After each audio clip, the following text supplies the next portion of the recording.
नमस्ते। आज हमारे पास 16 फरवरी 2026 के ज्योतिषीय विश्लेषण से जुड़े कुछ स्रोत हैं। जी। हमारे एक लिसनर ने ये भेजे हैं और वो जानना चाहते हैं कि इस दिन को इतना खास क्यों बताया जा रहा है। तो आज हम ये जानने की कोशिश करेंगे कि क्या ये वाकई एक कॉस्मिक इवेंट है या बस एक सामान्य ज्योतिषीय संयोग। चलिए पड़ताल करते हैं। ये स्रोत काफी दिलचस्प है क्योंकि ये एक खास संयोग की ओर इशारा कर रहे हैं। अच्छा। 16 फरवरी 2026 को सोमवार है, जो भगवान शिव का दिन माना जाता है, और उसी दिन मासिक शिवरात्रि भी है। ओहो, मतलब दोनों एक साथ। हाँ, तो ये एक तरह से आध्यात्मिक ऊर्जा का दोहरा संयोग बन गया है।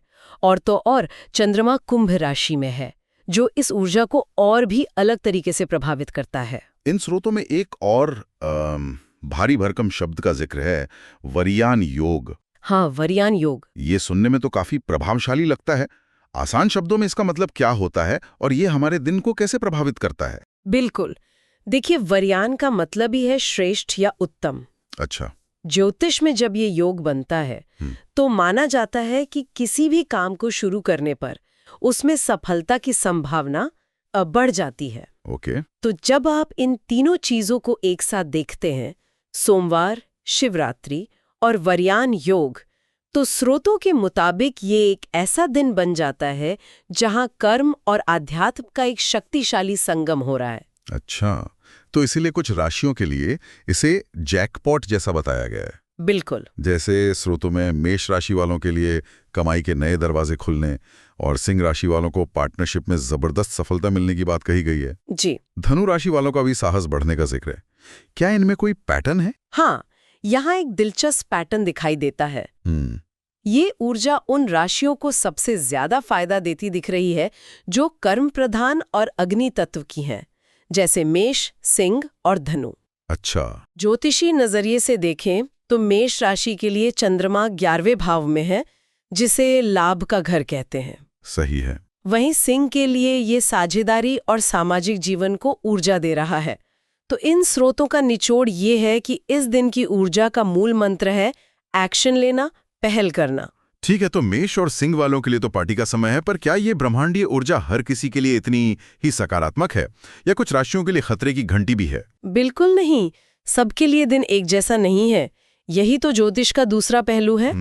स्रोतों में कर्क, वृश्चिक और मीन जैसी जल तत्व की राशियों को सावधान रहने की सलाह दी गई है। अच्छा। कर्क राशि वालों को अचानक आने वाली रुकावटों से और मीन राशि वालों को बढ़ते खर्चों और नींद की कमी से जूझना पड़ सकता है। एक मिनट, यहाँ मुझे एक बात थोड़ी अजीब लगी। बताइए। स्रोत कहता है कि वृश्चिक राशि वालों को भावुकता से बचना चाहिए, लेकिन ज्योतिष में तो वृश्चिक राशि को जल तत्व की वजह से वैसे ही बहुत भावुक माना जाता है। तो क्या यह सलाह थोड़ी विरोधाभासी नहीं लगती? ये बहुत अच्छा सवाल है। यहाँ सलाह का मतलब भावनाओं को दबाना नहीं, बल्कि भावनाओं में बहकर फैसले लेने से बचना है। ओके। कर्क राशि में चंद्रमा 8वें भाव में है, जिसे ज्योतिष में अचानक होने वाली घटनाओं और रहस्यों का घर माना जाता है। अच्छा। तो इस दिन की ऊर्जा जो है वो भावुक रिएक्शंस को बढ़ा सकती है। इसलिए सलाह ये है कि जागरूक रहें, अपनी भावनाओं को समझें, लेकिन उन्हें अपने फैसलों पर हावी न होने दें। तो ये एक तरह से ज्योतिषीय मौसम की भविष्यवाणी जैसा है। अगर बारिश का अनुमान है तो छाता लेकर निकलें, घबराएं नहीं। बिल्कुल सही समझा। इन स्रोतों में कुछ ऐसे ही छाते यानी उपाय भी बताए गए हैं, जैसे शिवजी को जल चढ़ाना या ओम नमः शिवाय मंत्र का जाप करना। बिल्कुल। इन उपायों का उद्देश्य किसी जादू की तरह समस्या को गायब करना नहीं है, बल्कि मानसिक तौर पर खुद को उस दिन की ऊर्जा के साथ जोड़ना है। जब आप मंत्र जाप करते हैं या दान करते हैं तो आप अपने दिमाग को शांति और सकारात्मकता की ओर मोड़ते हैं। ये मुश्किल परिस्थितियों में भी शांत रहने का एक व्यावहारिक तरीका है। तो आज इन स्रोतों की गहराई में जाकर ये साफ हुआ कि 16 फरवरी 2026 को एक हाई कॉन्ट्रास्ट दिन के तौर पर पेश किया गया है। जी। कुछ के लिए बड़े मौके तो कुछ के लिए संभल कर चलने का इशारा, और इसका मुख्य विषय कर्म और भावनाओं के बीच संतुलन साधना लगता है। बिल्कुल। और ये हमें एक अंतिम विचार पर छोड़ जाता है।